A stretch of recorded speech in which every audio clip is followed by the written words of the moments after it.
So we're going to talk about today about a very interesting topic about dreams. And not only about dreams, but another concept that we know in our faith that is called mazal. You go to a bar mitzvah, you go to a wedding, you go to an event, right away you wish everybody mazal tov. Now the translation of the word mazal is luck, but it's not referring to the luck that you need in Atlantic City. So this is a completely different thing. Now mainly we're going to start with the topic about the dreams, which raises many questions by many people. Everybody has dreams at night. Some people, they have short dreams, long dreams, amazing dreams, nightmares, good dreams. And many people wonder what is the idea behind the dreams. Now, in order to understand that, this is not a half an hour class. This is more like a 5-week course. But we're going to try to kind of cover as much as possible about the topic of the dreams. Now, before we even start, we have to understand that this world, this physical world that we're in, is one of many worlds. This is not the only world that exists in the universe. This is actually the lowest and the most smallest of all worlds, and the physical world. All the rest of the worlds are spiritual. And before this world was created, there were many other worlds that were created. And as we speak, simultaneously, there are other dimensions, there are other worlds. Some will call it a dimension. The teachings of Kabbalah calls it a world. And we are not here. I know a lot of people are very interested to know if there's UFOs and aliens and all that stuff. And people and agencies and governments, they spend billions of dollars to find out if there's other life force on other planets. But nevertheless, the whole galaxy and the universe, all this physical world is not even a dot in the comparisons to the spiritual worlds. Now, a very quick synopsis of what's going on in the universe. Before the world was even created, there was just the Kadosh Baruch Hu, just Hashem. And He wanted to create a world in order so He can be a giver. If I'm a giver, but nobody's there to receive, then what kind of a giver am I? And more than that, the Kadosh Baruch Hu, He wanted to be a king. But how can I be a king if I don't have who to be king over? I can now declare and say, I'm now a king. What? A king of what? I'm king of this house, and I'm going to start now ruling this house, and whatever I'm going to say is going to happen. And who's the nation? Who are you king over? Well, the teddy bear. What are you king over? You need a nation to be a king over. So the Kadosh Baruch Hu, the master of the universe, wanted to be a king in order for him to give. So He created a universe. He created a world. And it's much more in depth, much more details into that. This is not the time to explain that, but we want to get an idea what's going on here in this universe. So when Hashem created the world, of course the spiritual world is something not tangible, something that our mind cannot understand. There's no shapes in the spiritual world, there's no colors, there's no dimensions, there's no distance. Spiritual world is something that is spiritual, that you can't touch it. You can maybe feel it, you know about its existence, but you can't see it or touch it. Now, as the world was created, it was created in a way that the higher the world is, meaning the closer it is to God, then the world is much more refined. The more it will manifest to a lower level, then the world will be much more physical. In the beginning, God was like so to say, a beam of light, and He shined His light into the universe. That's why in the terms of Kabbalah, we call God a light, Or Ein Sof, an infinite light. Now, it doesn't mean that God is a light bulb. Rather, He lights up the universe. Now, the way that it worked, that in the beginning, the Kadosh Baruch Hu created the world with a massive amount of light, but there wasn't enough powers to contain this light. The Kabbalistic term to it is called kelim, a vessel. If I want now to give you something to drink, if I don't have a cup, then where am I going to put the water in? I can have a lot of water. And now I'm interested in giving you this water. But if you don't have a cup, how am I going to give you the water? So I'm now the giver. First of all, has to be a receiver, and then has to be what I'm giving, and then how it's going to be received. And I can give you now a $5 million check. Not that I have $5 million, but hypothetically, I can give you a $5 million check. You know that if you don't have a bank account, you have nothing to do with this check. Hypothetically, I mean, you can find somebody on the street that will cash it for you. But nevertheless, the point is that anything in this world that you want to hold in any type of a way, has to have a vessel, some type of a container that can hold what I want to be given, or what I want to give. And God is a giver. His motion is only to give. So had to be a system how the merchandise, so to say, is received. In the beginning, the light was way too great, and what happened was that the vessels that were supposed to hold the light, they couldn't contain the light, and they broke. This is called, in the Kabbalistic term, Shvirat HaKelim, the breaking of the vessels. Later on, Hashem, so to say, recreated the world, but this time it was done in a much more sophisticated way. Hashem created a system. The system is called 10 Sfirot, Eser Sfirot, the 10 emanations that are known in the teachings of Kabbalah. And these are vessels that hold spiritual lights in order for the world to be created. You want to build a house, you need a foundation, you need material, you need the skeleton of the house, so to say, the frames and everything, and then slowly you start building another piece and another piece and another piece. And needless to say that you need the workers. So God took these 10 Sfirot, these 10 vessels, He created them to be able to contain the light. Now that the light was contained, then it started to manifest from one world to another world to another world, from a spiritual world into a less spiritual world into a less spiritual world. The highest spiritual world that we are aware of is called the world of Adam Kadmon. The acronym of it was Ak. That's what the teachings of Kabbalah explains. Then comes another spiritual world that is more familiar. It's called the world of Atzilut, the world of emanation, where the light of Hashem is shining there. Then comes another spiritual world that is called the world of Bria, the world of creation. That's when everything started getting some type of a shape, some type of an existence, more than a shape. Then comes another spiritual world, it's called the world of Yetzirah, the world of formation, when things are starting to get a shape. And then comes the world of Asiyah, the world of action, and then this physical world. And this godly revelation is this light, the spiritual light, is manifesting in a descending chain from one world to another world to another world, till it creates this beautiful world. The reason why it's called world, of course, the names in English are not accurate. We have to go by their names in Hebrew. The name in Hebrew for the word world is olam. Olam comes from the word in Hebrew he'elem. He'elem means a concealment. God is everywhere. There's not one space in this universe that God doesn't exist. Of course, we're all wondering, how does God look? Does He look like me? Does He look like, what does it look like? Is that a spirit, a cloud? What is it? And God doesn't have a shape. God doesn't have a size. He doesn't have any type of definition. But we do know that God exists everywhere. He's existing in the stable and existing in the walls, and there's not even one place in the universe that doesn't exist. Kind of like you take a balloon now, you blow air into the balloon, and now you have a big balloon. Now where's the air? In that corner or this corner? No, the entire balloon is full of air. And the proof is because you inflated the balloon.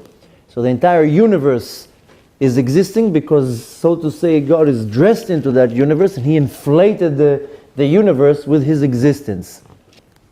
That's where we find all these verses in the Torah that His presence is everywhere in the universe. Every place in the world that God exists, we just don't see it. If you would see God now, you would probably lose it. You would probably not going to be able to contain such a revelation. So God conceals Himself. And this is why it comes to the word in Hebrew, he'elem, that you just don't see it. You don't see Hashem and you don't see His creation. Now with that said, this is a very short introduction to a very deep concept. Then at some point, once the resort was made, now you have to bring the people. So the world was created, now you have to bring in souls. So it's in the beginning the souls were not created, but later on souls were created, they were emanated from Hashem, they were part of Hashem, and then there's a whole history how they evolved from a spiritual world to a less spiritual world and so forth. The structure of the universe is that this world is the lowest of all worlds, and there's many worlds above it. And we originate from a spiritual world. This is not the only world where we are. This world is just a short visit. We come here for 60 years, 70 years, 80 years, sometimes 20 years, 30 years, and that's it, and you're gone. But the soul lives forever. The body is very temporary. The body is created in this world, then the person dies, they put the person in the ground, the body decomposes, the body dies, and the soul lives for eternity. We also know that the soul keeps on returning into this world. It's called a reincarnation, a gilgul. It will come back again, another round. So we're not here for 67 years to eat sushi and watch movies and go on Facebook and pass our life and then leave. We come here with a purpose, we come here with a reason. That's not for nothing that we came here. Everybody has a purpose in this world. Every person has a journey in this world. And this is a whole concept to talk about in itself. Why are we here and what are we doing here? We had a beautiful lecture yesterday and the day before. What is the purpose of this world? Why did God create a world with 7 billion people, so many different people, so many things going on here, good things, bad things? What am I doing in this world? Why did God put me in this world? Specifically in this city, in this family, in this community. Sometimes people, they live their life, they're too busy running after money, so they don't notice what's going on around them. I'm not saying it in a negative way. They need money to support their family, to send the kids to school. I'm not saying it chas v'shalom in a negative way. But sometimes life becomes so busy and hectic, you don't even stop for a second to think, what am I doing here? What did I come to the world for? I came to the world for what to eat, to go on another vacation, to buy another car. If a person doesn't ask himself at least once a day, what am I doing here? Or am I doing what I'm supposed to do in this world? Then you're wasting your time. You're going to wake up one day when you're 90 years old and say, oh my gosh, I wasted my life. What did I live for? So that's a whole different topic. It's nothing to do with tonight. I just want to give a very broad overview so we can start understanding what happens to us at night when we dream. Why do we have dreams? Why dafka at night? And why don't we have dreams when we're awake? And what does a dream mean? And what happens at night? So the way it works, and again, very short version, is that our soul, the main part of the soul is sitting in the world above. And a little piece of the soul is sent into this world, like a space shuttle. They just send a little ship over there. Or countries, they send a diplomat. They don't sell the whole country, they send a representative. He's going to be the diplomat. He's going to run the show from in the foreign land. Our soul comes down to this world because it came here with a certain purpose. It doesn't matter right now what the purpose is, but each and every one of us comes to this world with a certain task, with a certain mission, with a certain purpose, and the soul gets a whole instructions what to do. You don't know it, you don't remember it, because when we're born, the second that the baby's born, the devil stands outside of the mother's womb, hits the baby on his mouth, makes you forget the entire Torah. That's why we all have this mark here on our lip, because this angel of death, it stands out and it makes you forget the entire Torah. Why? Because you need to research, you need to find it, you need to explore. If everything would be obvious, then what's the point of the game, so to say? Now when we come down to this world, we come with a mission. So not the whole soul comes to this world, just a piece of the soul comes. Now the soul is built in 5 components. The highest level of the soul is called Yechidah. Yechidah comes from the word in Hebrew Yichud. Yichud means unity, it's connected to Hashem, it's a piece of Hashem. Then comes another level of the soul that is Chaya. Some Kabbalistic teaching calls it Tzelem. Tzelem is a surrounding light, like an aura. I'm sure you saw in many different situations and classes that we have some type of a shining light around us, an aura, and it changes the tones based on our behavior, based on our thoughts and actions. But these 2 pieces of the soul, they're so holy, they don't even penetrate into this world. They're around the body. Then there's another 3 parts of the soul that are called Neshama, Ruach, and Nefesh. These are 3 levels. These pieces penetrate into the body. The Neshama, the main place of the Neshama where it dwells is in the brain, in the front part of the brain. The Ruach is in the heart, and the nefesh is all around our body and our blood. The Torah says that the nefesh, the most lowest spiritual level of our soul, is in the blood. That's why everywhere you're going to poke with a needle, blood will come out. Doesn't matter where. Your ear, your nose, your finger, there's always going to be blood coming out. That means that that's where the part of the nefesh. Famous story, when the world was created, I'm sure you remember Adam and Eve, Adam and Chava. They had two kids, Cain and Hevel. Cain got upset at Hevel for whatever reason, and he killed him. The Torah says that he stabbed him 300 times because he didn't know where the nefesh will come out from. He knew it's in the blood. He just didn't know where it's going to come out from. So he stabbed them all over, waiting to see where the nefesh is coming from. Take a human being, lo aleinu, he starts losing blood. There's a certain quota of blood that you can lose and you still stay alive. After a certain amount of blood left the body, there's not enough nefesh in the body, the person will die. And it doesn't matter right now if the bleeding is internal, external, it's not relative, it doesn't matter. Now, these three parts of the neshama, they work in conjunction. The easiest way to explain it, if I want to be a puppeteer, then I have one hand here, I put my hands in the puppets, and then I start moving the hands, and I start making a show with the puppets. Now, if I want to move the puppet's hand, then I need to move this finger. And I want to move this puppet's hand, then I move this finger. And I start moving my hand, and the puppet will start moving. So if I need to move this body is physical. Without a spiritual entity in the body is a piece of meat. It's bones, flesh, blood, that's it.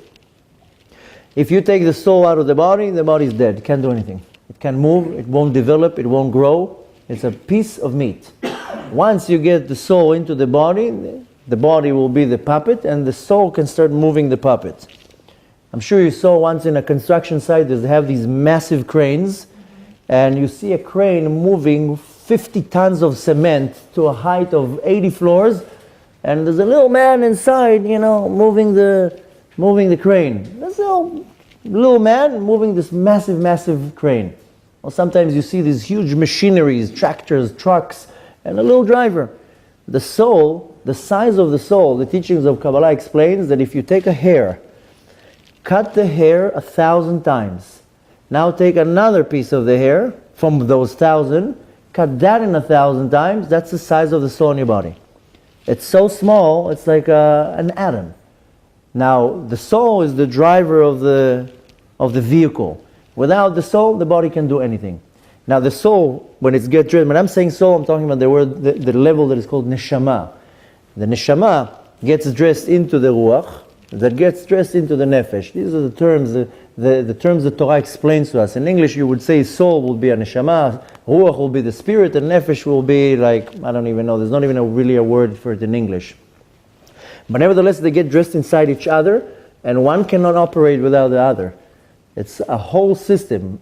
Now, when the neshama is in the body can move. If I want to move my hand, it's only because the neshama is interested in moving the hand. So it will give an order to the ruach, to the nefesh, then it will start working in the physical part of the brain, muscles, nerves, and so forth, and then I'm moving and I'm interacting. Why do I need this whole system? Because the soul has to come down to this world to do a certain act, a certain task, and it needs a vehicle.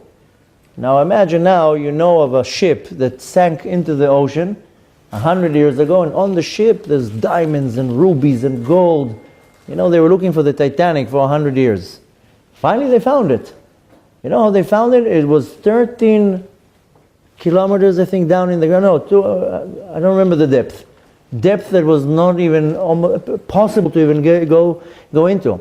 But finally they were able to develop certain submarines to be able to go all the way down to where the Titanic fell, to bring it up. Why? They knew there's a lot of money on it. Not money in cash.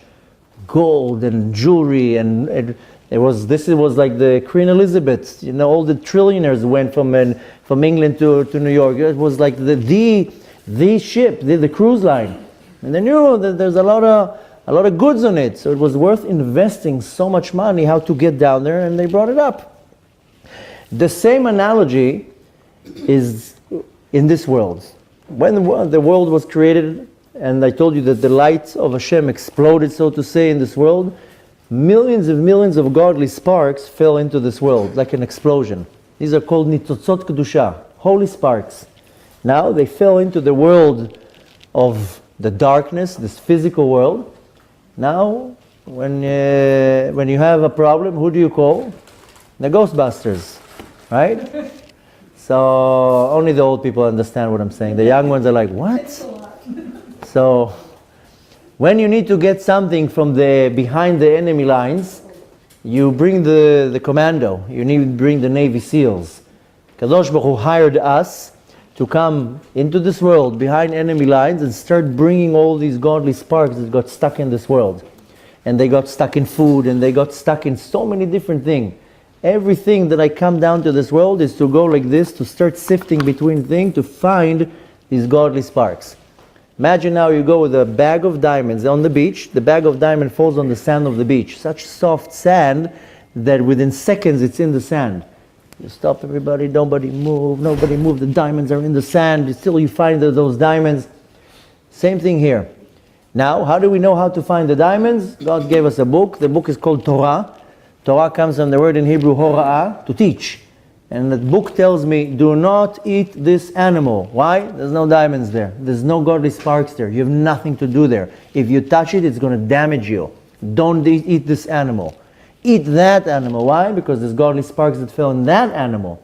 And if you want to extract that godly spark out of it, then you have to slaughter it in a certain way. You will extract the godly spark out of it. How? Because you follow the rules that I tell you. You have to slaughter it, you have to say bracha, you have to eat it in a certain way, and so forth. The Torah comes and gives me a whole manual where to find everything, what to do, and how not to get damaged. If the Torah tells me don't do this act, it's not because it wants to make my life hard. It's to tell me you're going to cause yourself a problem. Now, when I come down into this world, I have to get some vacations. Can't be here for 80 years. You know how tiring it is for the neshama? So every night, the system is operating in a way that the body shuts down, and then the neshama goes out of the body. The soul leaves the body at night. Now, the reason why you get tired at night, in the evening, is not because you worked hard. Not because you carried things, not because you're up for 8 hours or 9 hours or 12 hours. It's only because the neshama is tired. Your neshama has, so to say, a spiritual battery. When your phone runs out of battery, either it will turn off or you plug it again. Every night our soul gets depleted from energy because it was working all day long. At night it needs to go up to the spiritual charger and be plugged in order to be charged. So at night you start becoming more tired and more tired and more tired. You blame it on the fact that you worked hard, and then you go to sleep, your soul leaves the body. You will be able to see what happens at night. There's no soul in the body when you fall asleep. That's why we have a prayer that we say before we go to sleep. It's called the bedtime Shema, that you surround the body with spiritual angels that guard the body, because when you leave the body at night, it's almost like leaving your house and you go on a vacation and you leave the door open. And then the robbers, they start driving around. Hey, look at that, this house is empty. Maybe we can go in, see what's going in there. So if you don't leave an alarm and a dog and close all the doors and windows, the robbers come in. Now imagine what happens if the robbers come in, they start taking things, and they're like, hey, why are we taking things? Let's just stay here. Let's just camp here. We'll make it our place. Then you come back from the vacation and they tell you, we're sorry, we took over the house. What do you mean you took over the house? We're sorry. You have a problem with that? Now in this world you call the police, but in the spiritual world, the soul leaves the body is left on the bed, empty. Demons, spirits, all sorts of spiritual entities, they come to the body and they come and take, so to say, some kedusha from the body, some holiness.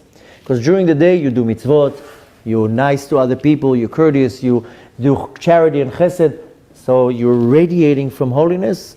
These spirits will come to start sucking this holiness away.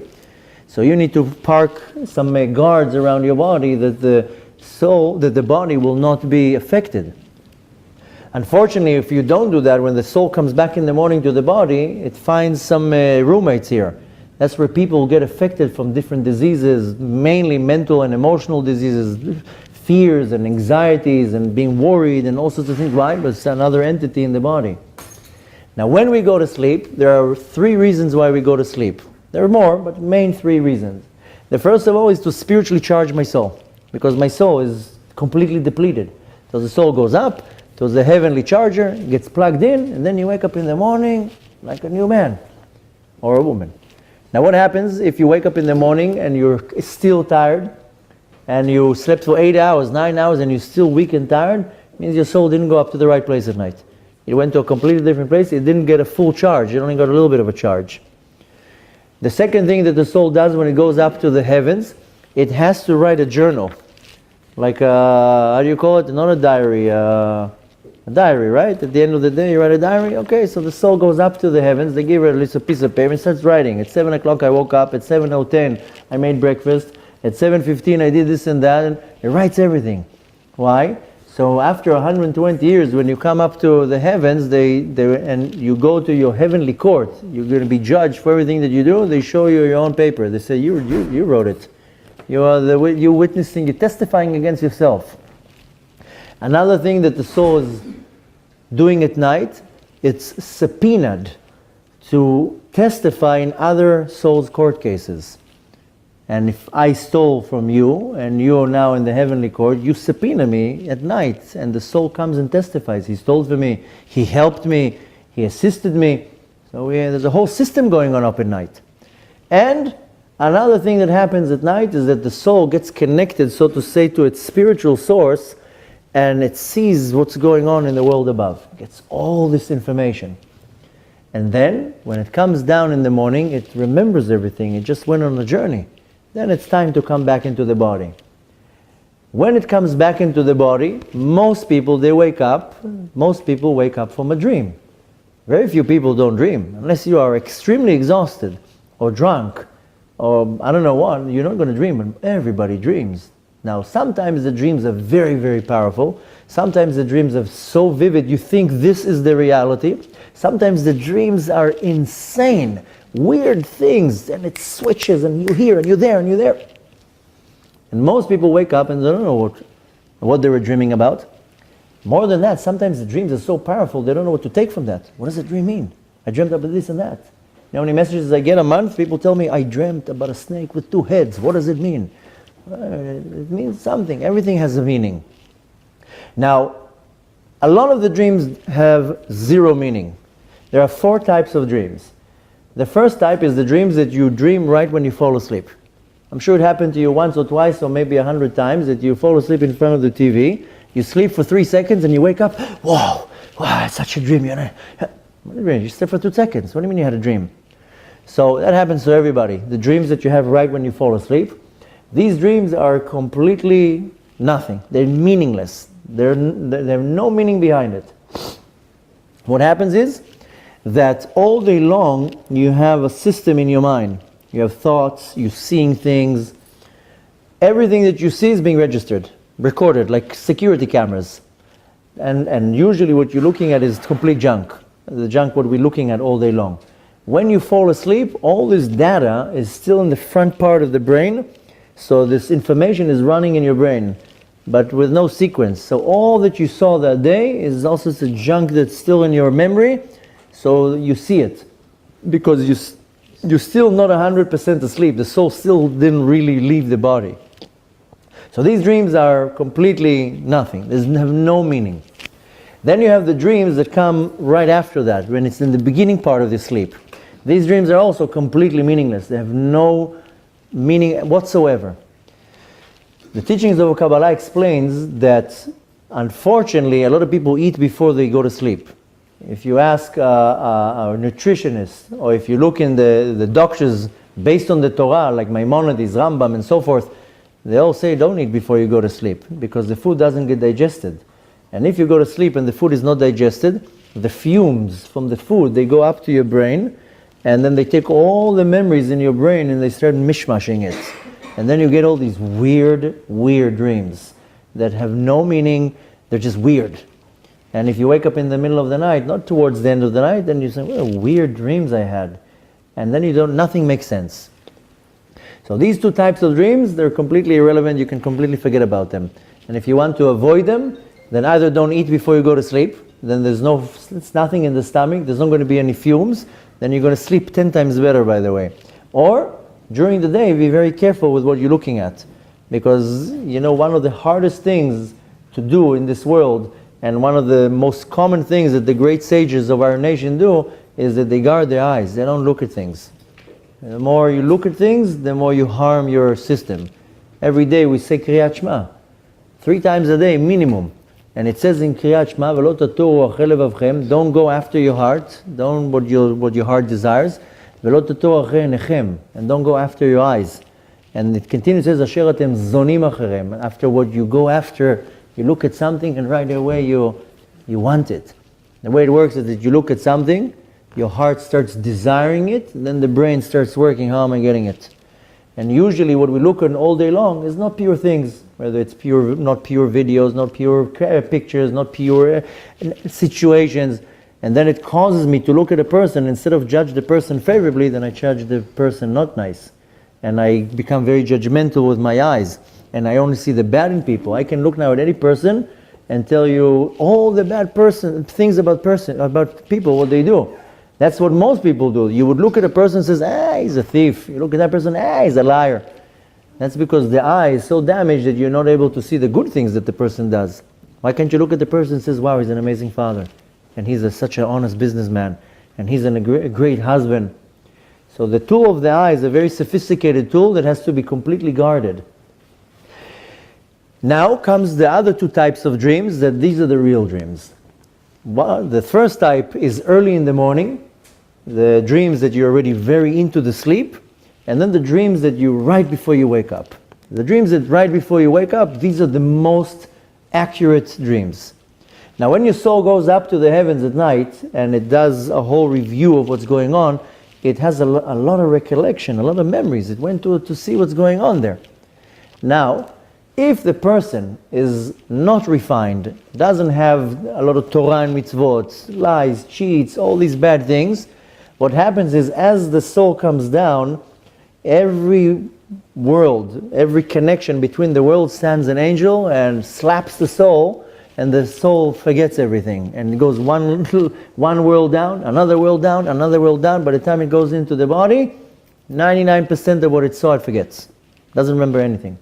The more the person will be refined means clean spiritually, of course, not taking a shower. Don't lie, don't cheat, no lashon hara, no slandering, and refining their attributes, no anger, no jealousy, really refining themselves, then everything that they see up there remains. This is not something that we can get to. These are very few people, and we call them prophets. And they're so high level, they remember everything that they see in the world above. That's why all the prophets, except Moshe Rabbeinu, they got the prophecy when they were sleeping. Moshe Rabbeinu was the only prophet that was up, awake, and seeing Hashem and talking to Hashem face to face. All the other prophets, they went to sleep, that's where they got their prophecy. Now, we all have a potential of a prophet. We have the capacity to reach to prophecy, everybody. There are books that will teach you how to reach to prophecy. If you can follow the instructions, you'll be able to receive prophecy. I'm not saying it's easy. It's very hard. But you have the potential. Whether you want to do it, that's your decision. Now, when a person is very refined, a little bit refined, not refined, that will determine how much the capacity of the memory he's bringing back from the world above. Now, we are not in that level, so what happens? You remember 2%, you remember 4%, you remember 8%, but you come back into the body, the soul comes back in the body with a memory. And I saw something. Now, the dreams are always going to be prophetic. And if not going to be prophetic, they're going to be clarifying a situation. You know, there are so many stories that are rabbis, teachers, sages, they had a certain question in the Torah, they prayed about it, and when they went to sleep, the teacher, the rabbi who taught it, revealed himself and gave them the answer. And then they woke up in the morning, they had the answer. Just imagine that in the night you are a tourist, you're going without a passport and a bag, but you're leaving this world. That's why in Judaism there's a whole system how you go to sleep. You don't just fall in the bed. You have to clean yourself, clean your body, say prayers, prepare the bed. Why? You're going on a journey. First of all, you might not come back. Who says you're going to come back? You know how many people go to sleep and they never come back? A one-way ticket. But some people, they come back and they have a lot of information. Now, it's you're going to determine how much of the information you understand. Most people, they don't have all the information together. So the dream is very vivid, it's very real, and you feel that that you're living the dream, but the information don't make sense. You're having a puzzle, a 500-piece puzzle, but here a piece, here a piece, here a piece, and you can't put the connections together. Now there's different types of dreams that you get different messages. Sometimes you see a relative, sometimes you see a loved one. Just imagine that you're going to the world above and you're visiting the resort. So yes, sometimes there'll be situation that a lot of people report that they see relatives. Their parents come to them in their dream, a grandparent comes to them in the dream. Sometimes you see situations and scenes that allow you to understand things that's going on in your life. Now, what is the difference between the dreams that a little bit in the early morning and the dreams that right before you wake up? Because the soul, the nefesh, the ruach and the neshama, they gradually start coming back into the body. I know many people, and I can say including myself, many people, they report that they have dreams that right before they wake up they feel that they're falling. And they're falling and falling and falling and falling and falling and falling, and then they wake up. That's mamash when you see the soul is falling into the body and then the person will wake up. The closer it is to the time you wake up, the more memory you have, the more you remember. Now, these dreams are real. The information is real, just that it's scrabbled in such a way that you can understand what it means. You remember certain things, you remember one word, or you'll remember a scene, or a message, or somebody giving you something, and that's what you remember from the dream. Or the person says a certain word, and it echoes in your mind. Oh, the person says that word, what does it mean? So we do know there are many different books that will tell you if you saw this, it means this. If you saw that, it means that. It's very confusing, very, very confusing. I know a lot of people, they dream of snakes, for example. Well, not too long ago, somebody emailed me and told me I saw a snake in a dream. What does it mean? I said, you know how many interpretations, how many meanings it means? If the snake, if you just saw him, it means one thing. If you saw many snakes, it means another thing. If the snake bit you, it means another thing. If he spat on you, it means another thing. If he bite you, it means a different thing. But there's different books that they explain. Now it's not good to go into it because most people don't really remember all the details of the dream. When I asked that person, what did the snake do? I don't remember. How did he look? I don't remember. Did he bite you? I don't remember. Did he spit on you? I don't remember. So what did you remember? So you saw a snake. So I can't help you. So it's not good to try to interpret dreams because you don't know if really that's the situation. There are very, very few people that know how to interpret dreams. Very, very few.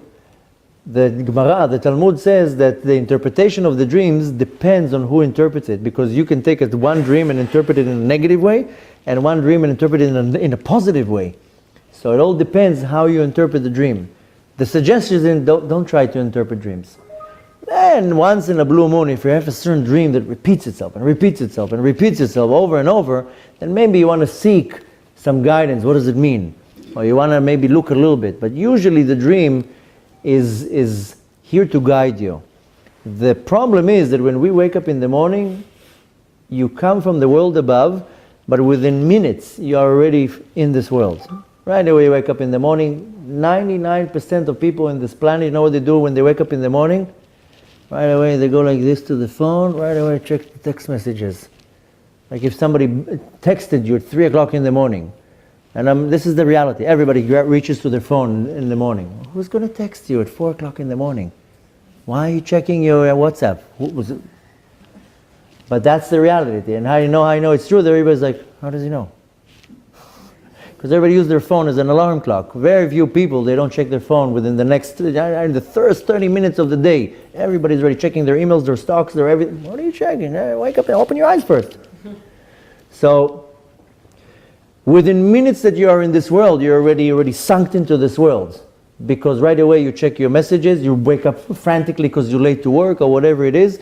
So right away you forget everything. If you have a dream and you remember it very, very vividly, when you wake up, don't move. Wait a minute, let it stay, because in a few minutes it's going to start evaporating in my memory. So there are different ways to remember the dream, but really if a person wants to receive something for dreams, it's only if a person really refines themselves. It starts with the person, the diet has to be perfect kosher. I'm not talking about not eating donuts. That's not what I'm talking about. I'm talking about when you want to refine yourself, the kosher diet has to be perfect. No discounts. then the person can't have any type of inappropriate behavior. No cheating, no lying, no slandering, no lashon hara, no anything. Any impurity that you bring on the body is not a vessel to receive this information. That's why only prophets, they're in such a high level of kedusha, they're able to receive some prophecy, some clear information of what's going to happen. But just that you know that the dreams that right before you wake are prophetic dreams. I had numerous dreams that I saw something in the dream and it happened, one-on-one. Why? Because the dreams are literally a report. The soul goes up to the main headquarters and it sees everything. It sees all the information that it needs to know. Just because the spiritual level that we possess is not high, then as you go down into the worlds, one detail is missed, another detail is pushed, another detail is pushed. Before you get it, you get so little details, you don't remember anything. Now this is a very general explanation about the dreams, but we also want to talk a little bit about mazal. What does it mean, mazal? Take all the information that we just talked about and go back to the structure of the soul that I explained. The highest level is called Yechidah. The Yechidah is attached to the master of the universe. I don't want to compare it, but just that we have some type of an analogy. A woman that gives birth, comes out a baby, and you know what comes out after that? A placenta. A huge organ. It's an organ that is attached to the woman's stomach from inside, and that's what feeding the soul, the baby for 9 months. It's an organ. I saw it the first time, I was completely shocked. It's a second baby coming out. The baby is, whatever it is, 6, 7, 8 pounds, and then it's this huge piece that comes out. The placenta is, so to say, attached to the mother, and is the system that is giving nourishment into the baby. So I don't want to compare it, but just that you have some type of an analogy, the Yechidah is attached to the master of the universe. It's receiving all this information, and it's holding in it everything. Now, the Talmud explains that when the parents conceive a child, then before there's anything, they're just in the act. There's a certain angel that comes and takes the drop. Takes the drop, goes all the way up to the master of the universe, and tells God, this drop, what's going to happen with this? It's not even a human. There's nothing there. It's just a drop. And what's going to happen with this drop? Is he going to be a man? Is it going to be a woman? Is it going to be tall, short, rich, wealthy, successful, a hero, weak, sick, skinny, blonde? What's going to happen? Everything is already written down. That's where we get the famous quote, Hakol bidei shamayim. Everything is in the hands of heavens. Everything is already predestined. Every little thing. Till the last detail of what color your hair will be, what pigment your eyes will be, how much money you're going to have, when you're going to make the money, when you're going to get married, how many kids. Every little detail is already predestined. Besides one thing. Hakol bidei shamayim. Everything is in the hands of Hashem. Chutz miyirat shamayim. Besides your level of God-fearing. This depends on you. This is free choice. You choose how much you'll be God-fearing, how much do you not. Now, when the person is born into this world, everything is already predestined. In this, so to say, data is all the information that is going to happen to you in this world. And with that, you're getting a certain system. Because you come down to this world, Hashem didn't create you to open a profile on Facebook.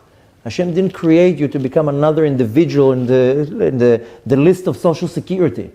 Hashem created you with a specific mission. Doesn't matter who you are, where you came from, you're smart, you're not, you're rich, you're poor, doesn't matter, Jew, non-Jew. Everybody comes down to this world with a whole mission. Your part of the mission is to find out what is this mission. Now, since I have here a mission, I also have to have tools how to produce this mission. If I hire now a worker, and I want to build a house. The worker comes and says, yeah, I'm a carpenter. I'll build whatever you want. But you have to give me tools. Give me a hammer, give me a saw, give me screwdrivers, give me nails, give me everything. Kadosh Baruch Hu gives me a task in this world, and right away he gives me tools, how to do it. These tools are called in our language mazal. Mazal is not luck that you're throwing the dice in Las Vegas. Mazal is the spiritual tools that allow you to fulfill your mission in this world. Anything that you need. If I don't have the right tools, how can the boss demand from me to do anything in this world? God demands from me to do this task. Here's your tools. Don't tell me you don't have anything. Here's the tools. The mazal is brought down to me as I grow spiritually and emotionally. Imagine now a little kid gets an inheritance. He's 4 years old now. Can a 4-year-old handle the money? No, the money is put in a trust fund. And every year he gets a certain amount. And then he goes to college, he gets another amount. Then he wants to buy a house, he gets another amount. He doesn't get the whole money in one shot. He's not going to know what to do with it. Besides the fact that he might lose it, or Chas v'Shalom Hashem knows what he's going to do with it. Same thing here. Hashem gives me a certain quantity of tools, but He's not going to give it to me in one shot. Slowly, slowly, He gives it to me. Now, why is it called mazal? Because in Hebrew, the word that is equivalent, where the word comes from, is called nazil. Nazil is something liquid, something that is very, very easy to bring from one place to the other. In Hebrew, when you have a leak, it's called nezila, and the water is leaking from above. So the mazal is trickling from above, slowly, slowly, every day, every moment, every hour, you get a little piece of it. And that's the tool that allows you to deal in this world. If you have to battle a certain situation, it gives you bravery, gives you strength, gives you hope.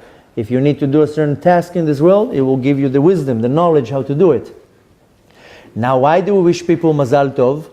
Because sometimes, imagine now into this house, there are different pipes. One pipe is coming from there to bring water into the house. If you're not going to have a pipe of water, how are you going to have water in the house? Now in the house it's already splitting to the kitchen, to the bathroom, to the shower, but there's a main pipe coming into the house. There's another pipe coming from there, it brings electricity. Once it hits the house, it will start going into all the rooms, but there's a main pipe of electricity coming into the house. Then you have another pipe, gas. Then you have another one, you have cable, then you have phone, and imagine how many pipes are coming into this house.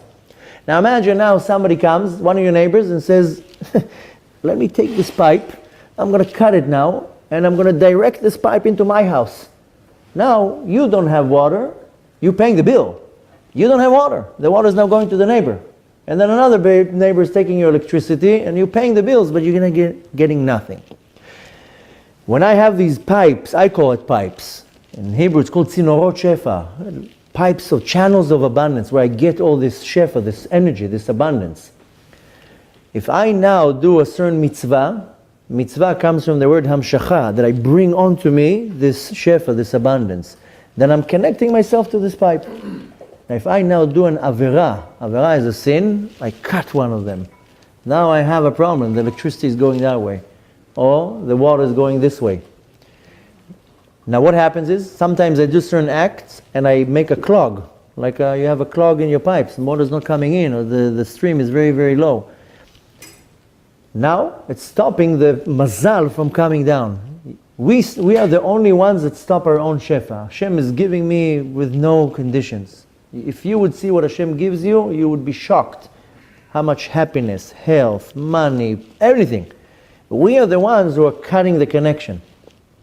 The Zohar explains that between me and God, there's a certain tzino, certain pipe. And this pipe is built from 620 little strings, corresponding to 620 mitzvot. There are 613 mitzvot from the Torah. Remember I told you when we started at 613? It's not some number. There's 613 mitzvot in the Torah, and another 7 mitzvot from our sages, totaling at 620 mitzvot. The Zohar calls it 620 pillars of light. Why pillars? Because if I have a floor and I have a ceiling, what holds the ceiling? The pillars. You have to have pillars that are holding the ceiling. You move the pillars, the whole ceiling falls down. So these mitzvot are the pillars that are connecting the world above to the world below. Now if I do all the mitzvot and I refrain from doing all the averot, I have 620 channels where I'm getting shefa. Shefa means an abundance. One is the electricity, will be my happiness. One is the gas, will be my sustenance, my parnasah. One is the cables, will be my health. One is the water, will be my common sense. Whatever it is. If I start cutting them, then I'm cutting these tzinorot shefa, these channels of abundance. Now, the more that I will cut it, the less of the mazal is coming into me. That's why we wish people have mazal tov. You go on a journey, mazal tov. You have a baby, mazal tov. The mazal should be good. Because you know what? Sometimes the mazal can turn to not so good. So why is mazal is connected to a dream? Because when you go up and you see everything, you can see your mazal. You can see what's going on, and it will come to you as information in a dream. And sometimes people, they're about to go into a business deal, they have a dream. Don't do business with this guy. He's going to rip you off. You wake up in the morning, I'm not doing the deal. Why would happen? I had a dream. A dream? This is a $5 million deal. A dream? Not doing the deal. Why? The person went up to Shamayim, the mazal was shining. The person says, I don't want to deal with this person. Now, not everybody sees it, but some people, they wake up in the morning, the dream is like so vivid, they're like, I don't want to do this thing. I don't want to go on this journey. I don't want to marry that person. Why? Because the neshama saw in the world above something that they came down here with this message. Regardless to the dreams, you constantly want to make sure that the connection of your soul to the world above is clear, that the mazal can drip into the world in the right quantity. If you go now into a hospital, lo aleinu velo alechem, you see a person sitting in the hospital with the IV and right away connected to the hand. The quantity of what's going on in the IV is perfectly calculated. You give a little bit too much, it's going to damage. You give a little bit too less, it's also going to damage. It's the quantity, the time, everything is calculated exactly. Same thing with your mazal. You can't get everything in one shot. It comes in the right increments. You just have to be careful and cautious not to create any barriers that will stop this shefa, this abundance from coming down.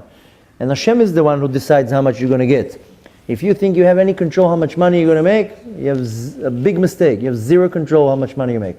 You have zero control on anything in this world. The only control that you have is how God-fearing you are. How much you fear Hashem. Fear doesn't mean that you're afraid that He's going to beat you up. Fear, it means that, if a king would walk now into this room, most likely everybody will stand up just from their respect. Why? It's a king. This is called God-fearing, that I awe Hashem, I respect Hashem, I see His greatness. Most people, they don't see the greatness of Hashem. If you would see the greatness of Hashem, you would not cheat, you would not lie, you would not say lashon hara, you would stand like this, scared not to move even. But we don't see Hashem. So the point to take from all this, because there's so much more information to talk about, what we talked about now is not even scraping the surface even, is to first of all understand that we're not here just to play games. We didn't come to this world to pass another day, and another day, and another day, and to plan my next vacation, and to buy another car. All these things are nice. I'm not telling you not to. You have to live your life, you want to live comfortable, you want to enjoy yourself, but that's not the purpose of life. Even when you do certain things, you have to say, what am I doing here? Even if I go on vacation, must be some type of a purpose, so I can elevate something there. So the point is to take two things. We'll start from the second and not the first. The first thing that we want to take, which regards to the mazal, you want to know sometimes that you can empower the mazal. Sometimes the mazal is not going so well, for whatever reason, there are ways to change it. It says in the Talmud that if a person has a certain problem with mazal, there are four things that they need to do. One of them is to give tzedakah, to give charity.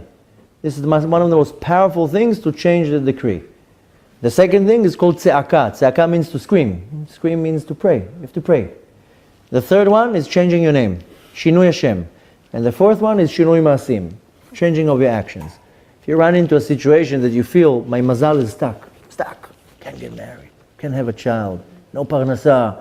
I have bad luck in this home. Not this home. Shep rak bracha in this home. But I have bad luck somewhere. So you feel that something's stuck there. Either you give, or you can do all four together. But either it's tzedakah, praying, changing the name, changing your actions. So charity is easy. And charity is not only writing a check. Charity can be with your time, can be with your emotions, with your car, with your building, whatever it is. You can do many charitable acts. You don't have to only write a check. Tefillah, that's an easy thing. You pray. Either you pray from a siddur, either you pray from the heart. A lot of people think that they have to pray only from the siddur. Hashem says, I want you to pray from the siddur, because you know why? The siddur specifically, the siddurs are a code to a safe. That's why it's repetitive. That's why we say every day the same text. When I became observant, I was like, couldn't they make like every day a different text? Every day the same text. Every day I like have stories every day, so it's just a different story. But the text in the siddur is code. Every day is a different code. You open up a safe. But Hashem also says, pray from your heart. Talk to Hashem. Hashem, help me. I need help here. I need guidance here. So we have to pray a lot to the Kadosh Baruch Hu. The third one is Shinui Hashem, is that you change your name. We actually had yesterday, the day before and the day before that, beautiful lectures about the power and the secrets of the name. This is not something that you jump to do so fast, but when a person is very, very sick, has a tragedy, chas v'shalom, then a lot of people, what they do is they change a name.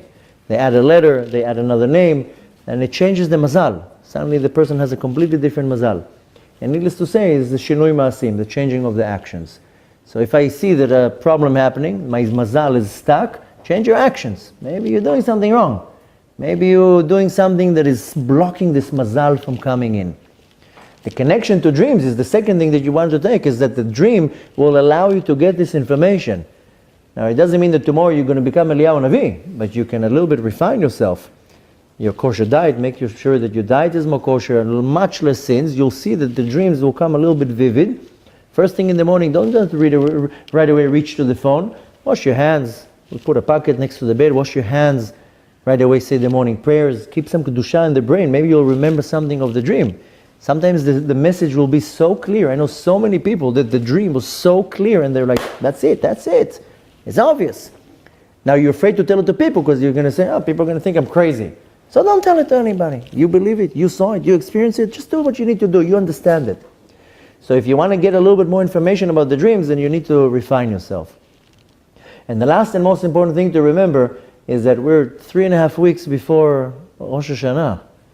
And you saw now the rabbi here blew the shofar. This is such a powerful month. The month of Elul is the month where one can do tshuva. You blow the shofar to wake yourself up. Wait a minute, how am I doing? In 3.5 weeks, I'm standing in front of the Master of the universe. He's going to judge me.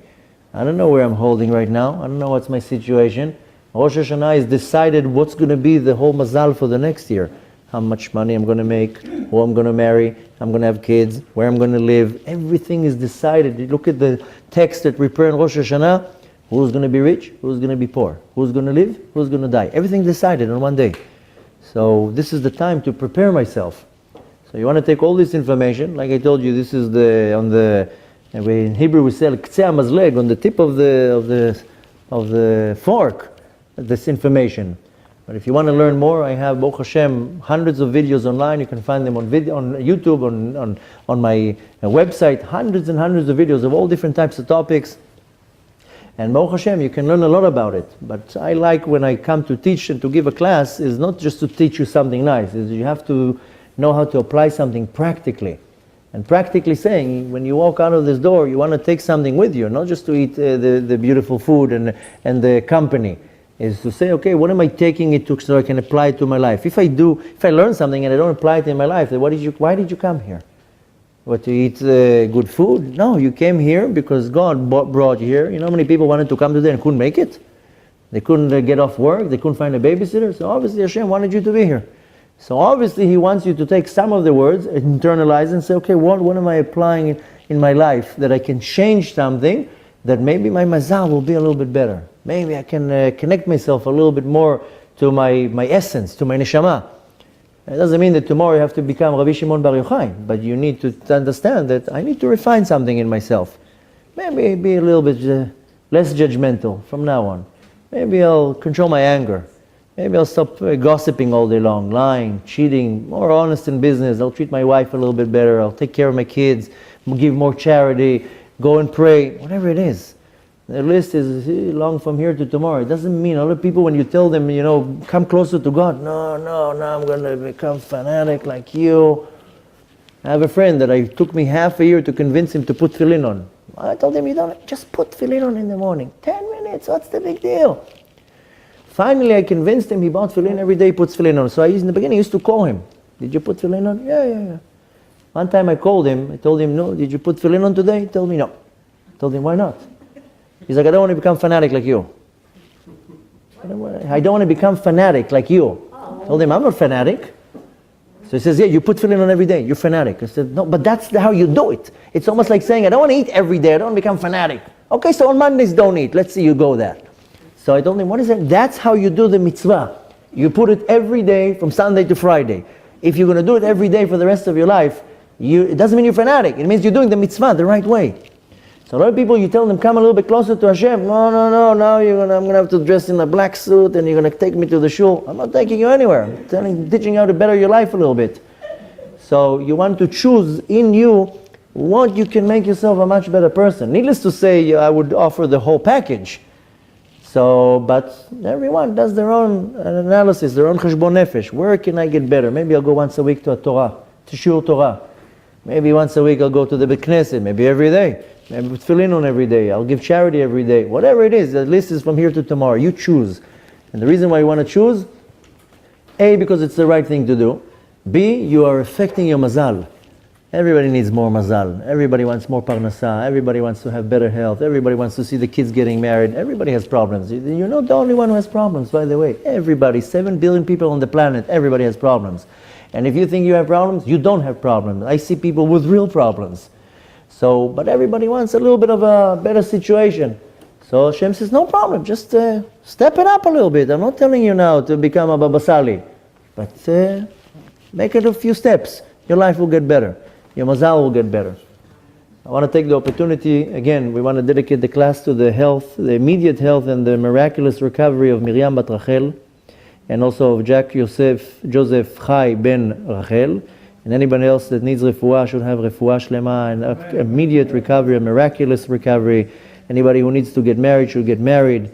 Anybody who needs to have kids should have kids, and the kids should be God-fearing and loving and with a lot of good midot, should have parnasa and ashirut, and everything that your heart desires. Hashem should elevate you to a spiritual place where you can reach to the highest spiritual point of your life, that you can mamash serve Hashem bechesed v'rachamim, and you should all merit to see coming of Mashiach with your own eyes, and should all have gmar chatima tova and shana tova. And thank you all for coming, and thank you for opening your house and inviting everybody. Hashem should bless you b'sheva shel bracha v'atzlacha. Thank you so much.